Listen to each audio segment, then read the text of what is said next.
welcome to today's webinar, the Oxford Executive MBA, an Entrepreneurial Journey. My name is Jonathan Dover. I'm one of the recruitment managers for the program.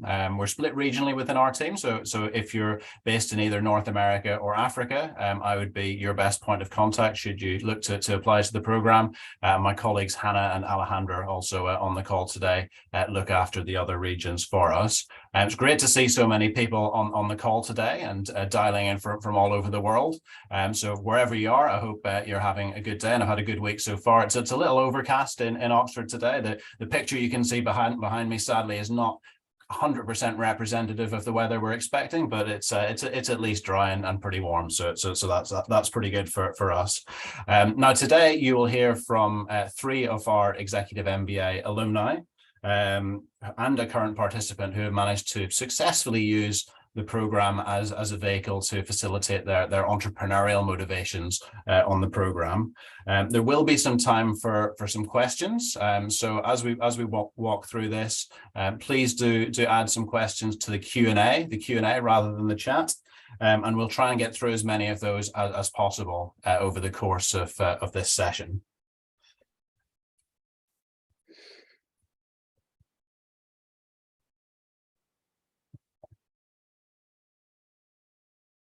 Just having a little issue moving through my slides, but hopefully that will resolve itself. Typically, but not exhaustively, our applicants fall into one of 3 categories when it comes to their motivations for doing the Executive MBA. We have a number of people who are looking to progress within a particular organization, a particular corporate organization, and quite often they're sponsored by their organization to do that. Then we have people who are looking to pivot, people who are looking to move into a different industry sector perhaps, or a different type of role. And then we get the third category, which is really the focus of today's session, and they're the entrepreneurs. So individuals who are looking to either move into entrepreneurship and start their own venture, or quite often people who have already made that jump and are actually looking to scale that business. And the program is a particularly effective method for people who are looking to do that. So one of the core themes for the program is entrepreneurial thinking, and that's regardless of the organizational context. So people typically come out of the program with the ability to think more entrepreneurial, whether that's within a large corporate or a new venture. And a key part of this is the entrepreneurship project that people do in the first part of the program. So that is where within your study group, you'll effectively build a hypothetical business from scratch, and get an opportunity to pitch that idea to your classmates and faculty. So it's very much like pitching to investors. The numbers really need to stack up. And it's a really good example of the practical application of the MBA program rather than just the theory. So in terms of how that all fits in, I'm just going to stop sharing these slides and reshare just to see if I can get them moving again.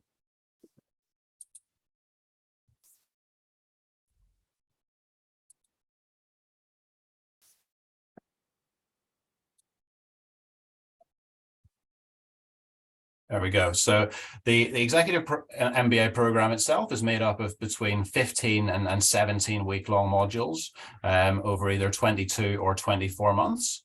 The reason for that difference is depending on when you start. So if you start the program in September, in the September intake, it will last 24 months. If you start it in January, it's slightly shorter, 22. Each intake will be made up of in and around 70 students. So it's usually around that number. And what it equates to in terms of timings is that you would basically be coming to Oxford for 1 week out of every 5 or 6 roughly over the course of the program. And each module is a week-long block, so they all run Monday to Friday. And typically you would study 2 or 3 subjects during each module week. You'll see that the program is made up of 13 core subjects and 4 electives that you do in year 2. And the electives really are a chance to really give you an opportunity to tailor the Executive MBA to suit what you want to get out of it. So you'll see that there are a couple of international electives there, the ones in Palo Alto in Silicon Valley, which looks at entrepreneurial finance. and one in Cape Town in South Africa, which looks at inclusive business. So they're 2 weeks that you would do away from Oxford. And there also is a core international week that could be in a couple of different locations. So most recently we've taken students to Vietnam and Brazil, actually, but you'll see the options on this particular slide are China, India, and Peru. So that's something we keep under review, and that's a module in business and in emerging markets. So again, that would be another week that you spend away from Oxford, but similar format in the sense that it will be a week-long block running Monday to Friday, but just in a different location, and giving that real sense of global perspective that we like to keep within the EMBA program. And you'll see there on the right-hand side of the slide the core themes of the program, including entrepreneurial thinking, which I've touched on already, and as I say, is very much the focus for today's session.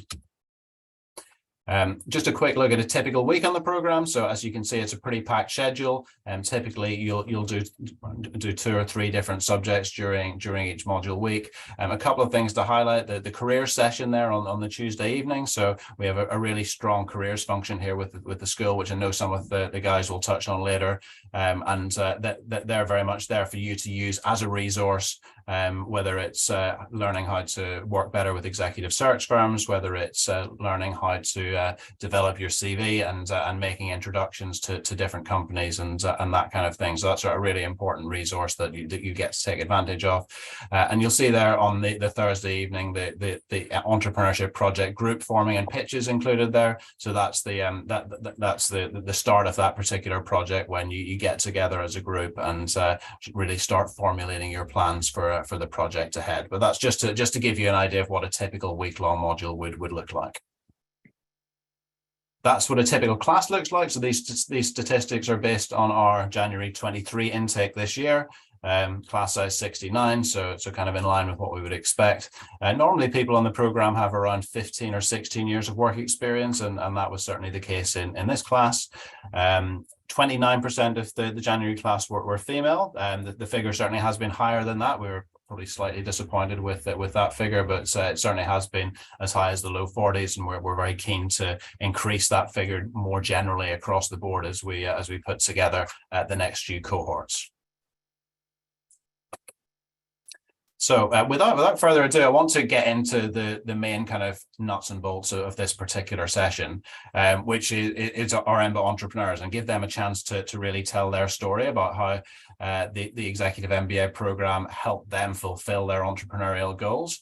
And we've got a bit of a contrast here in terms of some people who have already completed the program, so 3 of our alumni, but also one of our current participants as well, who is at a different stage in their entrepreneurial journey. So that'll be a really interesting kind of contrast to get, and hopefully will raise a few good discussion points as we move through. So yeah, at this point I'm going to hand over to you guys, and maybe George, if you want to start with a quick introduction, a little bit about you and a bit about what made you apply to the program first of all, and what your motivations were, and I guess how that compares to where you find yourself now. All right, yeah, thanks Jonathan, and thanks everyone for joining. My name is George Badejo Adebenga. EMBA, September 2018. It feels like years ago, but yeah, that was when I joined the program. I'm currently a practicing lawyer in the UK with over 25 years background in consumer finance. And I'm also the founder of MIM Finance Nigeria in West Africa, and also a co-founder of Ethical Resolve Limited in the UK. And if I may add, thanks to EMBA, I could actually call myself a founder of businesses, because that wasn't what I was doing before. As a lawyer, before I decided to do the EMBA, I was pretty much, I would say, running the business 80% and 20% pretty much doing legal stuff. And the feedback I was getting was I was pretty good at, running the business, making commercial decisions, thinking strategically. So I wanted to kind of get the right kind of training, if you like, and reassurance I was actually good at what I was doing, and also acquire the right skills if perhaps being an entrepreneur comes natural to me. And that's why I'm back on the program. And wow, it was a game changer. It was transformational, and I can get into more details later on. I'll allow my colleagues to also introduce themselves. Thanks very much, George. Paul. Thanks, Jonathan, and thanks, George. So I'm Paul Wilkes. I'm a partner at Osney Capital. We are an early stage venture capital firm investing in UK cybersecurity companies. My two co-founders were on the course with me with George, actually. So our firm was very much born out of our experience through the Ember. And again, we can come on to that story in due course. Like George, I'm also a lawyer by training. Ironically, I chose the Oxford program, to lean into the question that someone was asking, very much for that. I didn't want to be in a room stuck full of lawyers. and it was me, George, and I think one other on the course who were practicing lawyers at the time. So I was leading a corporate law team at an offshore law firm, and I came to the course partly with a view to progressing further in the firm, or actually putting some formal training around all the management I was doing at the firm, but also with an eye to what was next for me and what were the opportunities and how could I stop living vicariously through my clients, which has taken me to where I am today. And I'm sure we'll touch on it as we go through this conversation, but for me, the course was confirming and helping me stretch those muscles I hadn't used for a while being a practicing lawyer, and completely changing the shape of my network. My network obviously was very focused on my financial services legal career, and the diversity in the course of countries and practices and sectors people came from, those 70 classmates, just really changed the shape of what I had access to and what opportunities that were out there.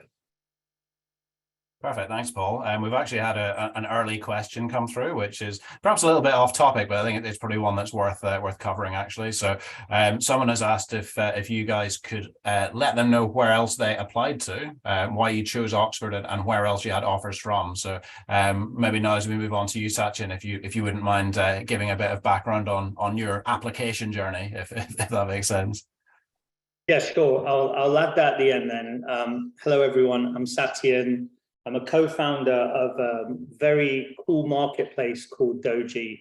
I never would have got here had it not been for the program. We'll come on to that later. I started off just wanting to be an investment banker. It was all about money for me. But in the first 2 weeks, I realized that's not for me. To use Paul's comment, I didn't want to be a bunch of investment bankers and stuff. So there I left, and then I founded a company actually with my father in 2002, a long time ago now, with a black and white photocopier and a fax machine as my marketing department. I managed to scale it to about 14 million ARR by 2016. And this journey had a lot of ups and downs, both economically from a macro standpoint and a global macro standpoint with recessions in 2008, but also challenges within my own industry as we sort of moved from a traditional distribution to retail model to e-commerce and online and Amazon. And I created a lot of products and a lot of brands. I just had this really passion not to actually make money in investment banking like I thought, but actually to make something tangible and create brands that customers loved. And that's where my sort of creative arts and crafts business arrives from. It arrives from within, and it was this passion. And I can honestly say, if you have something inside you that you're incredibly passionate about, it's so much easier not only to enjoy it, but to be successful at it. After that, the reason I went to Oxford, and not the reason I chose Oxford, but wanted to do an MBA at a top school, was because I was stuck in my own business. We weren't growing as much as we were in the past 15 years. And I felt I needed to arm myself with tools and resources that something like Oxford could provide me, so I could backwards engineer this 2-year learning from the MBA back into my business, which of course didn't happen now because here I am at Doji, but my intention was such. And to come on to your question as to why I chose Oxford specifically, Jonathan, I did research, LBS, Harvard, Columbia, Judge, Warwick, INSEAD, and I went to a lot of these kind of inductions as we're doing now. Didn't think I'd end up being on a panel, which is great. And probably the one reason why I chose Oxford was to be part of this global cohort that Oxford is, and not just a global cohort of the brand, but to be part of different facilities and different resources and departments that the university has to offer. I mean, how often do we get the chance to live in a college and go rowing at 6 in the morning to an institution which has such a wonderful history and is always going to be the #1 university in the world consistently year in, year out, and have that brand with you. And it came to light I think in the second module when, forgive me, my memory's not with me, but we had a phenomenal professor from the philosophy and psychology department and talked about how Immanuel Kant, his ethical theory had such a great impact on all the sort of business models today. I don't feel that you would necessarily get that at a London Business School. And I would probably say that's going to be my only Oxford pitch, so to speak, to all of you looking at potentially joining this MBA program today. That's probably the best way I could describe it. Thank you. Thanks, Achin. And yeah, I should emphasize that the 6 a.m. rowing isn't compulsory, but a lot of people do like to get involved with that. But yeah, just in case that's off-putting for anyone. But last but by no means least, Naseem, if you'd like to just say a few words and introduce yourself and tell us about your journey so far, which has really only just started in comparison to the other guys. Yes. So hi everyone. I'm Naseem Zagar. I'm founder of Harp Health. We are a digital health company focused on musculoskeletal problems. In terms of my background, I actually started my career here at Oxford as a scientist. So I did a PhD in biomedical engineering, and then I stayed on working in academia for a few years after that. Worked on a number of very interesting projects. The most well-known one was called Oxford BioPatch, which I developed a medical implant together with a number of other scientists here at Oxford. And then after that, I left academia and I went and worked in corporate strategy and M&A for a good part of the past decade, up until last summer, which I decided to come back to my real passion, which is healthcare, and say goodbye to corporate world. And that was actually about the time that I applied for the MBA program, because I felt coming from corporate background and having that corporate skill set and corporate network wasn't enough for me to start my entrepreneurship journey. So I applied for the MBA program, hoping that it's going to create that network and platform for me. And it has been great so far, and we can talk about it later on.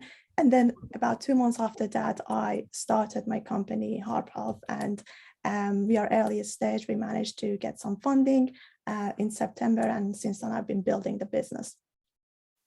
Perfect, thank you.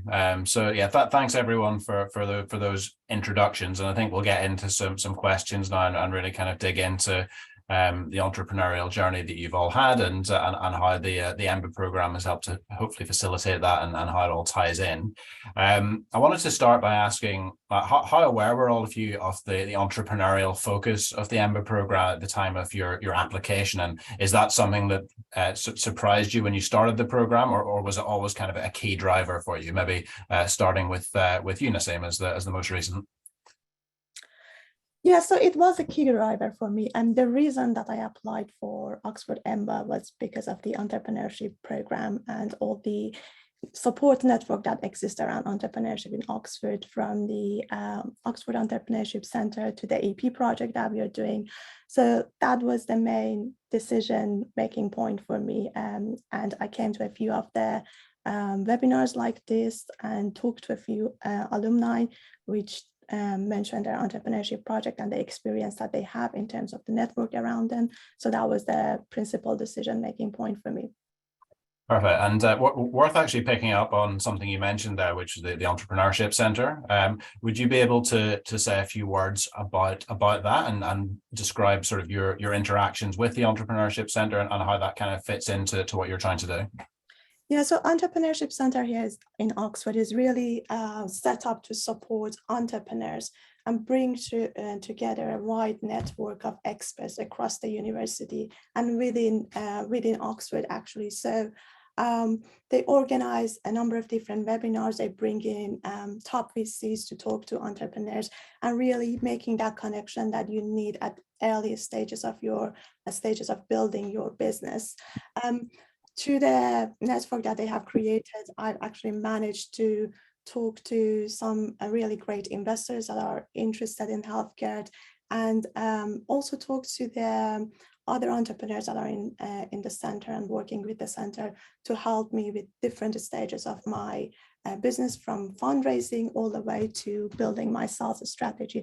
So it's a really great environment that brings together VCs, entrepreneurs, and experts across the university to help students grow their businesses and build their businesses. Yeah, no, thanks for illustrating that, because I think it's a really important point to make to sort of budding entrepreneurs, if you like, who are looking at the program, because it's not just a case of the material and content that you get on the program and the entrepreneurial emphasis there. There are a number of really interesting organizations like the Entrepreneurship Center and other startup incubators that exist across the business school and the wider university, where people from the wider Oxford ecosystem can get together and chat about business ideas. So it's good to see that you're already getting firsthand experience of that. And what about the rest of you guys? Was the Entrepreneurship Center something that was kind of key to your journey in the early stages, or how did that all fit in? I'll jump in first. Sorry, George. Just jumping in quickly. I think it was, for me, it was the focus on entrepreneurship was a happy surprise during the course. So I was aware of it going into the course, but coming from sort of a leadership role in an established law firm, it wasn't something I was necessarily focused on, thinking my career path, given my background, would have to be going into a corporate role in maybe a PE-backed firm. That's where I, quote unquote, had to take my career. So it wasn't. It was more a curiosity as opposed to a focus for joining the program. But thank goodness it was a key part of the program, because they're all the skills I'm using today. So I think it's as safe a place as a safe place can be to stretch those muscles, think about starting a business from scratch, understanding the challenges of starting a business from scratch, and getting the confidence to give it a go, really. I think it's just an incredible opportunity. And so for Osney Capital, the three of us partners at Osney Capital, we're on the course together. We also were 3 of the 5 members of our entrepreneurial project team that work together. So although the project we worked on is not what we're doing now, that project's being taken on by one of the other team members, and he's continuing with that, actually. It gave us the chance to really get a chance to work together in sort of a high stress environment to produce what we thought was a really good output, and sort of build that trust amongst ourselves while we're still learning. And would you be able to say a little bit more about the entrepreneurship project, and I guess how close do you feel that gets to a real world example? Because obviously it is hypothetical, but hopefully as you say, hopefully it does prepare you for a real world situation further down the line. So perhaps you could say 1 or 2 words about that. Yeah, it's quite funny now, because I sit on the sort of the panel that listens to pitches at the end of people's projects these days. So I sit on the other side of the desk now, hearing the students pitch their projects, which is quite fun. The course is quite academic and rigorous in it as a complement compared to some other courses that friends have gone through. There's real rigor to it, and that bleeds into the entrepreneurial project. So there's an academic angle to it as well that gives you a grounding and foundation, which gives a spin to what it's like in the real world, but I think a very useful spin. If you don't have that foundation, how are you going to do it in the real world? But I was looking back yesterday, actually, in preparation for this, at the plan we put together for the business for our project. I think it stacks up quite well to some of the stuff I see sitting on the other side of the desk, listening to founders pitch to me now. So I think it's an academic exercise, but for me, it was pretty damn close to the real world in terms of what the experience could be like. Perfect. And George, were you someone who was surprised by the entrepreneurial emphasis of the program, or again was a key driver behind your application? Pretty much a key driver. I think my experience initially was pretty much the same as Paul and Nassim. I was kind of aware because that was the content I was looking for, and it was discussed extensively during the AMBA application interviews. So I kind of was very clear that this is, because that's what I was trying to ensure I achieve. However, I think it gets, you get to understand or realize how focused the program is on entrepreneurship. And the true realization is when you get on the program, I think, or actually when you complete the program, because that is the point when you start to see, wow, especially if you're starting to sell a business, everything starts coming, whether it's global rules of the game, whether it's negotiation, the go-to project when we're thinking about systematic thinking, everything's like, it felt like I now have all the toolbox, but I didn't realize during that 2 years of thinking, Jesus, we just have to complete this. And I think that was the realization for me, even though that's what I wanted to achieve from the word go. Perfect. And yeah, we've had a good question actually just come in from Roy, which kind of ties in with some of the stuff I was just discussing with Nassim. So did anyone who, and this is the case with all of you guys, I guess, if anyone who didn't live near Oxford during the program, or did you extend your stay at the end or the start of one of the module weeks to allow yourself time to take advantage of things like the Entrepreneurship Centre and some of the kind of wider university ecosystem? Because that's obviously quite a big part of what you would look to do if you're someone that's interested in entrepreneurship. Maybe Sachin, if you want to take that one. Because I was close to I guess you were closer, of course, yeah. Person to answer that. I'm not particularly far away, but I live in Guernsey, so that's like a 40-minute flight to London and then a travel up to Oxford. So I did travel in, quote unquote, for the course for the week. And if you're working full time, it's an intense 2 years, but intense in a good way. So squeezing an extra week either side is, if you've got time to do it, should definitely take advantage of that. So it sort of leads into one of the themes for me for the course more generally. You are at Oxford University, and every door in Oxford University is metaphorically open. And if you're a student and you've got a question about physics or computer science or maths or statistics or literature, academics love talking about their work, and you've got world leaders there. And if you've got a question about something you're working on, they'd love to answer it for you. And I've had a number of examples of people, world leading experts in something connected to what we're doing, happily talk to us because we're on the MBA course or we're an alum of the program. There's lots of resource in the university you just have to ask for. That's one of the superpowers. I wish I'd known during the course more than I did. Yeah, and I think it's a really good point because theoretically it would be quite easy to come onto the program, spend all your time at the business school, come in, do your modules, and fly back to wherever you've flown in from. But I think if you have the motivation, there is a real opportunity there to take advantage of the wider ecosystem. And obviously, by virtue of being a member of an Oxford college, you're going to be exposed to people from different academic disciplines, different research areas, and all of that. So I think for that reason, we tend to attract people who perhaps have that sort of level of intellectual curiosity that are looking to explore areas outside just the content of the EMBA, which is obviously pretty intense in its own right, as you've alluded to, Paul. But I think that there's so many opportunities there outside of that.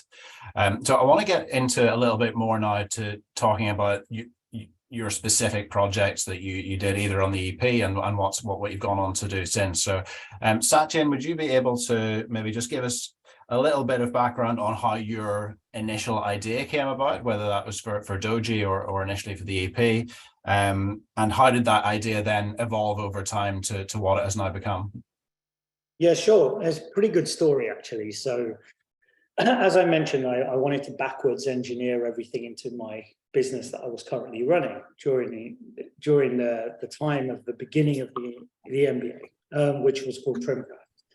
But I quickly realized, hang on a second, that this world is much bigger. And I figured out that if I was to pivot my current organization, I would need to pivot it so much that it would be much less of a headache to restart from scratch. So I made the decision before I even started the EP to hand over that business to my senior leadership team so I could keep a clear head. And I think it was important to have that open mind to say, hey, if my initial goal isn't going to be fulfilled, or if I find a goal that could provide me with a greater opportunity, then I'm going to explore it. And I think that level of mindset is essential for anybody starting the program. I actually created this little group called Entrepreneurs Ember S18, little WhatsApp group. And it was funny because it quickly became almost like the entire cohort, but it was like a bell curve where it just went up and then everybody decided to leave it because we just had too many WhatsApp groups, which was great for me because the true entrepreneurs remained. And I think Paul was in that, remained there as well. George, I believe you were too. So we used to debate ideas within the business school. And Fernando was one of my very good friends, and he was from a tech background, and I didn't have the tech background. So we kind of combined my commercial skills and my CEO running a distribution business skills with his tech skills. And I think we got thrown out by the janitors 3 nights in 1 week because it was gone 11 o'clock. And the whiteboard was just an absolute mess with ideas. And then Bilal joined, one of our other cohort members, and he came from this finance background, running a very, very successful fund. So we kind of combined all of our skill sets together, and that was the beauty of being able to have this super wide cohort, not just from nationalities and global perspectives, but multiple categories. And I think Oxford are very smart with the way they connected the audience of the cohort to have, from Paul's lawyer background, from George's finance background, from, in my first dinner, I was sitting next to an Australian who was a diplomat stationed in Tehran, for example. I was thinking, what am I doing here, kind of thing, which was really great, because then we realized, hang on a second, let's not waste our time figuring out and solving our weaknesses. Let's sharpen our pencils when it comes to our strengths and work with people who support those weaknesses. And that's what happened with my 2 co-founders. We all have different strengths. And it quickly became apparent that we've got to do something. We had no idea what it was, but having got kicked out of the school by the janitors, we then carried on in the pub, and I think some of the magic happened over there. And we decided to build a stock exchange for consumer goods, because we realized that that was the most efficient method of trading that's been going on since the 14th century, but consumers are not allowed to use that super efficient way. How can we build something where we can commoditize goods in such a way that there's a transparent buy price and a transparent sell price? So if you think of like a modern eBay, which is completely centralized and provides full anonymity for the user, whether you're a buyer or seller, it's almost like a dream scenario. You're getting the best deal whether you're buying, you're getting the best deal whether you're selling. And also you don't have to have a public profile in today's world of data privacy. So we thought, right, we've got something here. And that's really how the idea of Doji, which during the EP was called Fair Swap wasn't even spelt right because we couldn't get the .com domain. But yeah, it was even finding Doji, we spent hours. You don't need to do that for a brand, but we wanted the native .co.uk and .cos and .coms, and we wanted a 2-syllable brand that was available. And trust me, if you go through all these algorithms on auctions with a limited budget, you're going to be stuck to try and find the right one. So I don't think we needed to spend as many hours as we did, but it was fun. And we got to learn a lot about each other at the same time. And the great thing about Oxford and living in the college for that whole week while you're figuring out who your partners are going to be for the EP, which Oxford is brilliant at. It just they leave you to your own devices, unless you actually want the help to select your fellow co-founders within the EP. It's just a phenomenal journey. That's probably the best way I can put it. That's great, yeah, and a really good illustration actually of the impact of the level of diversity on the program can have, but specifically in terms of the industry sectors that are represented. I think that impacts the classroom in terms of the different perspectives people can bring, but it's really felt in the EP, because if you get a group of individuals who come from different disciplines, then that's when that real magic you talked about, Sachin, can come together. I think we'll just go around the group actually and get a bit of an overview of how each person's entrepreneurial venture first kind of came into being and how it evolved over the course of the program and subsequently in the case of George and Paul. George, do you want to take that one next? Yeah, sure, Jonathan. So I've been involved following completing the program in forming two businesses, one based in the UK and one in Nigeria. I'll start with the UK firm. It was actually our Oxford Entrepreneurial project, a company called Resolve. The idea was to create a solution to the growing consumer debt crisis in the UK.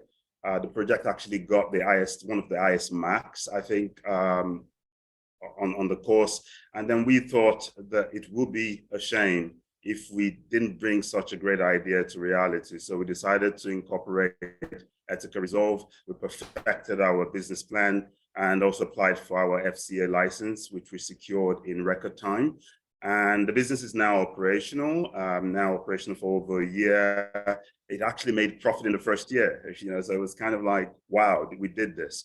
And we managed so far £20 million debt portfolio has been acquired and under management. And we're looking to grow that business to around about £100 million by the end of next year. So that was, pretty much thanks to Oxford. The second company is called MIM Finance Company Limited, a company incorporated in Nigeria. It has a banking license in Nigeria, and the whole idea is to make affordable finance accessible to as many Nigerians as possible.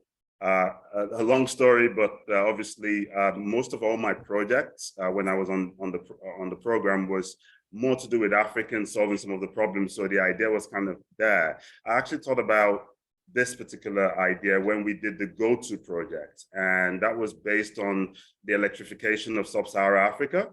So there was kind of the need to kind of figure out exactly why there's a challenge, so thinking systematically. And we kind of reached a few conclusions, and finance was one of them. So I then thought, well, with my finance background, it would be great to actually do something in Africa to kind of provide finance for solar panels and stuff like that. And that's where the idea started. But how we ended up with MIM Finance is totally different, but it happened eventually. And, I now own the business. Another long story. Negotiation played a part in me buying off my investors. But it's just been a roller coaster. And honestly, and I say this not because I'm on this program, I couldn't have done it if I'd not gone to Oxford. That is just the fact. Perfect, thank you. And just while we've got you, George, actually, there's a question in the Q&A, which I think you've indicated that you'd like to answer. So were you all based in the UK during your studies? And yeah, you're probably a good person to give some flavor of that. Yeah, so for the first year, I was traveling from Huddersfield. So I have my family in Huddersfield. So I go shuttle just like Paul. Every I think 5 weeks, we have to do the travel and spend 1 week in Oxford.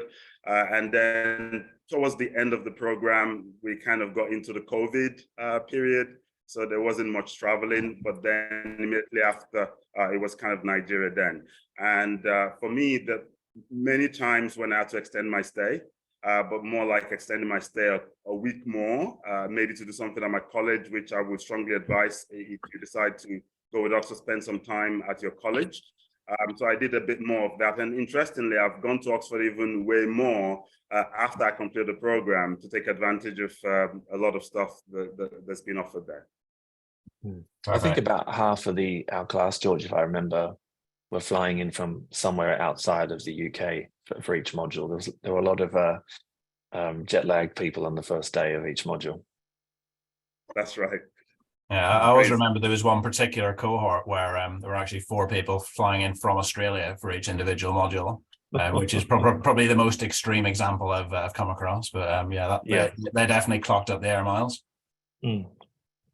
So yeah, Paul, do you want to tell us a little bit about the background behind Osney Capital and how that came into being and how it's evolved since? Yeah, so as I said, the three of us worked on our EP project together. And to touch on that really quickly, that project was focused on the commercialization of some health technology that one of the members of our team was a semi-retired physician, had acquired this technology and the rights to it from UCLA. So he was based in Kansas. So he had this technology, and we, the five of us, came together to help him build out a business plan to raise capital for the trials that were required. This was a groundbreaking change in diabetes diagnosis and for pregnant women. So that was a complete step change for most of us in the team, other than Spencer, who'd spent a lifetime connected to diagnostic services, diagnostic physician practice. And that was a really, really exciting experience. And as I say, three of us really got the confidence that we wanted to do something together. And the three legs of the stool was mine as a lawyer, primarily working for venture capital clients, an individual who worked at universities in technology transfer, and then as a venture capitalist at a prior firm. And then the third partner, whose background was working in a cybersecurity public company. So we put those three together and mushed them about a little bit and realized that a venture firm focused on UK cybersecurity was a really exciting place to be. So we are a startup investing in startups. So sort of a double play on the entrepreneurial journey. So everything we've learned from the course, we've put into our own business to build our business, and also probably judge quite harshly the businesses we look at as to whether they're doing the same. Perfect, thank you. Yeah, no, I think that's a really good example of how to use not only the EP but also the wider Oxford network. And I think it would be good to sort of get into that actually in a bit more detail. If you've got any more sort of, I guess, sort of anecdotes or stories about sort of ways in which you used the network outside the business school to contribute to Osney Capital, and whether you used that from an idea generation point of view, or whether there was actually kind of a tangible involvement from that sort of wider ecosystem. Yeah, that's a continuing journey for us. So a couple of angles to that. So Oxford University Innovation is the tech transfer office for Oxford University. So as we were moving towards establishing Osney, I started working closely with the team there to mentor startups, to get some of those juices flowing and those muscles stronger, mentoring startups, not necessarily in the cyberspace, but just more generally. OSE, which is an investment body that has strong influence and in the investment ecosystem, particularly in the sciences space coming out of the university. We got to know the team there quite well, and they've sort of supported us and brought to us, and we've taken to them particular deals and opportunities. We've also done talks to the computer science department at the university, talking about entrepreneurship, actually, for some of the students there, and how they can launch their own ventures and what they need to think about if they want to launch ventures. And that's brought us closer to some of the experts in that department that are relevant when we're diligencing potential opportunities as well. And bubbling out further to the Oxford ecosystem, there's angel investor networks that sort of flow in and out of and around the university, connected in slightly every group is connected in slightly different ways all across the university, as if you come and study at the university, you'll come to understand. But those angel groups have been, again, another good source of us for opportunities, and also a group we can take opportunities to. And it might be a bias thing, and it might be a subconscious thing, but that Oxford brand on our CVs and our background has definitely helped to bring us within the circle with those friends to build those relationships. Perfect, thank you. That's really useful context. And Nassim, if I can come to you now, obviously you're at an early stage in your EMBA journey, but I wondered, would you be able to say a couple of things just about specific elements of the EMBA program that you feel are geared towards entrepreneurship and that you feel has helped you so far in your journey? Now, that could be either a specific module or or something within the cohort, but just a couple of things in the program that you feel are specifically geared towards entrepreneurship that perhaps surprised you.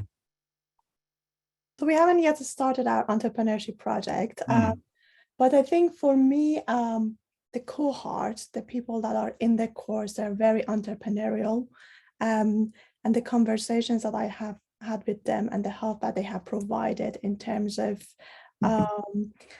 thinking about my business model, in terms of fundraising, and essentially, as Paul and George and Satyan mentioned, the opportunity to brainstorm around the idea that you have has been really helpful. In terms of the specific module, I would say module in leadership is the one that we've done and has been really helpful in terms of enabling us to better manage our teams and kind of build a strong network and build a strong team for the startup. But I think overall, the most valuable thing for me so far has been the people that are in the cohort and have been able to support us, and we've been able to learn from each other's experiences.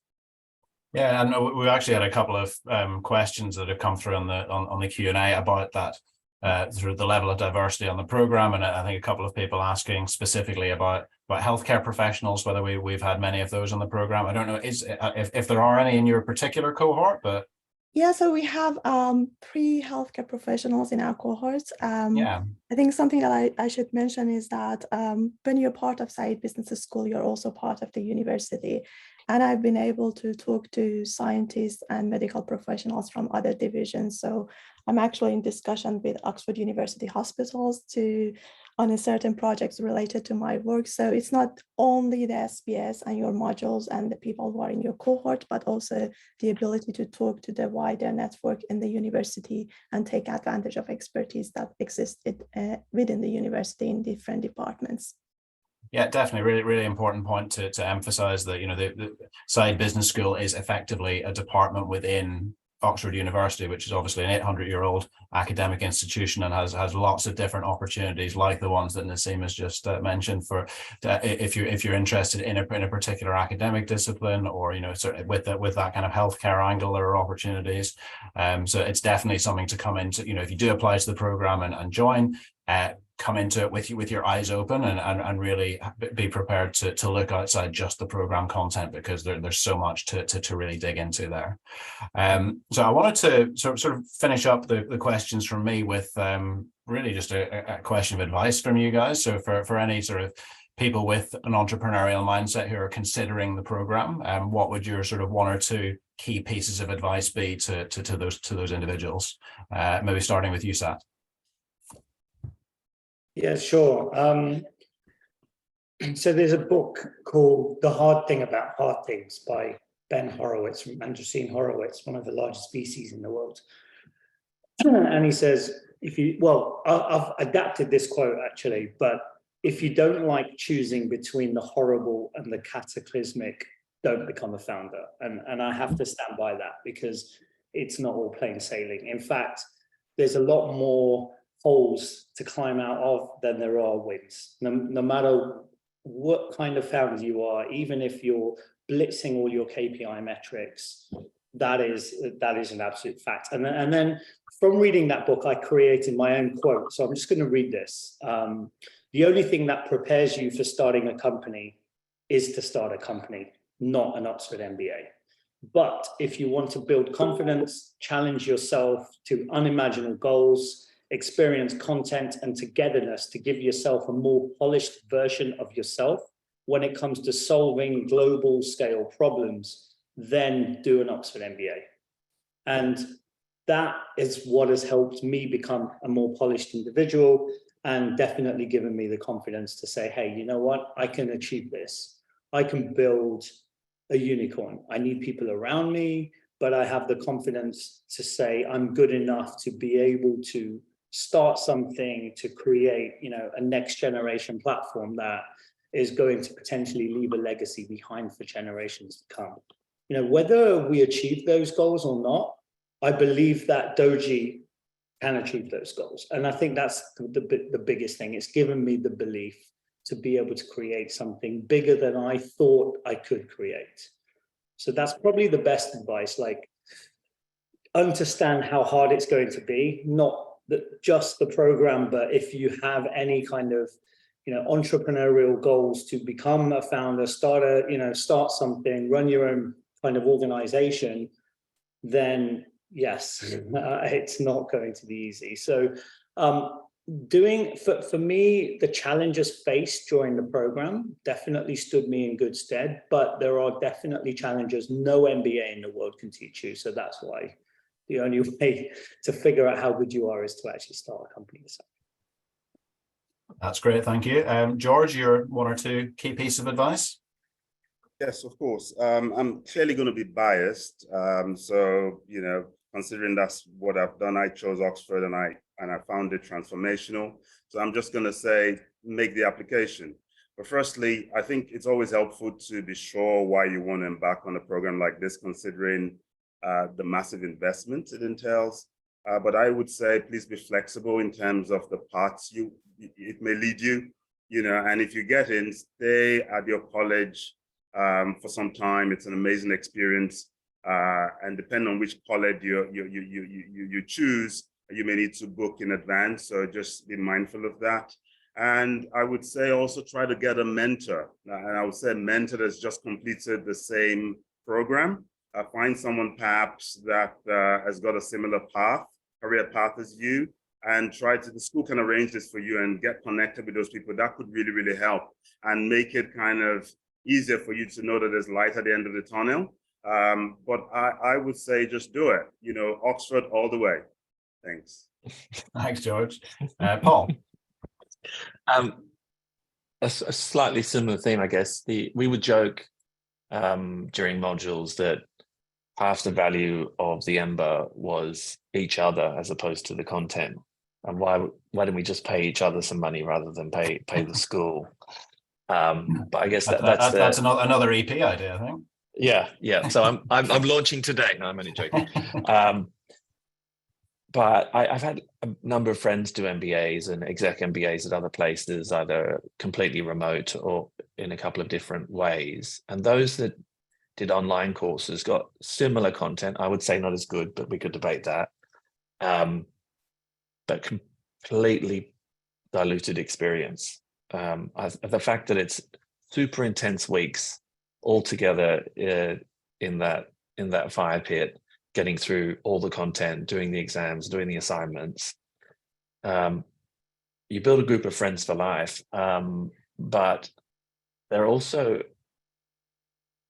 that's a resource you've paid for. They're your friends. And I think the confidence I got from the course was the confidence to ask all these amazing, incredible new friends for help. And there's a couple of people on the course who are working incredibly hard during the course, had to duck out of dinners and breakfasts and lunches. And you could just see, in my view from the outside at least, their experience was nowhere near as rich on the course, because I can understand you don't want to judge them because they're busy with work, etc. But if you have the opportunity to really get to know these people and form these strong bonds, these could be your business partners in years to come. Yeah. And everyone wants to help each other succeed. So use that resource. Can I just quickly add to that? Because Paul, like, I can't have said that better. The WhatsApp group that Paul's part of the same cohort that I'm in, and so is George. We have a WhatsApp group, and I would say more than 80% of the cohort is active in that group, still here today, 3 years later. And I'm absolutely confident I can reach out to George, Paul, and any one of the 70 and say, hey, look, I'm struggling with this. Can we have a one-to-one? And I'll get a response same day. And we'll have a one-to-one tonight or tomorrow. And the availability of having that connection, years down the line, I can probably say even in 5 years' time, I'll be able to reach out to anybody and be able to take that advice. And we're all growing as people beyond the course. It's not, it's not just the 21 months that we're paying for. We're paying for a lifetime. That's why we call ourselves alumni, right? So I just wanted to add to that great comment you made, Paul. Yeah, and that actually leads well into a question that's come through from Chinonye on the Q&A, which I wanted to get to before we close. Did you continue to get support from the EMBA network after the course, and how effective have you found the alumni network to be? And what would you and secondly, what would you change about your entrepreneurial journey since Oxford? So maybe just focusing on that alumni network first of all. How have you leveraged that, and how powerful have you found it? It's similar to what Sat just said. It's been really helpful for me. It's only as helpful as you are, as much help as you ask for, and I think having the confidence to ask. I think it's easy to ask for help when you feel comfortable in your own skin, and I think the course gives you lots of confidence and skills to do that. It goes beyond the cohort though. The whole university wants you to succeed. It's in the school's best interest that you succeed. Just ask would be my takeaway. Just ask. I think that's a skill for a founder more generally, is ask for help, but the university has been incredibly helpful for me, and I just have to keep reminding myself to ask for it.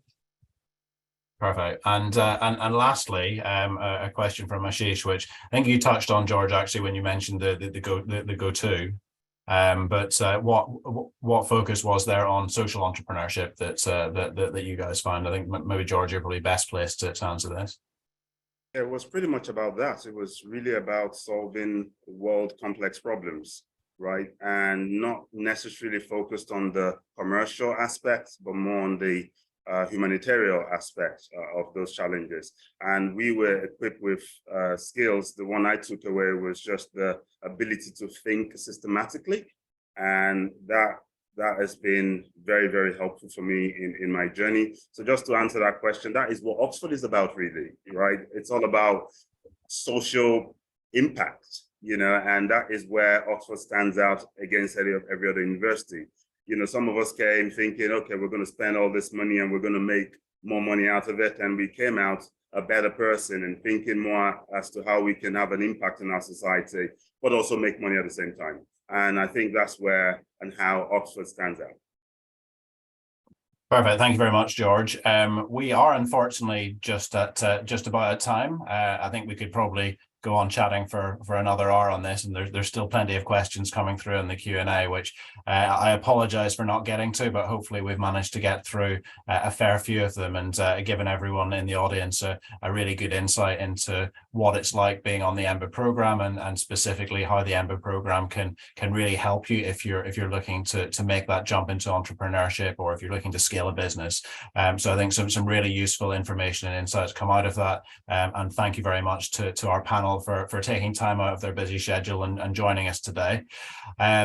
If you would like to follow up with either myself or someone else in the recruitment team, either about the program or any of the content that's come up today, please do so. My details and my colleagues are all on the website. I know from looking at the names of some of the people in the audience that we're in touch with quite a few of you already, but to anyone else, please do reach out for more information, and we'll be happy to help.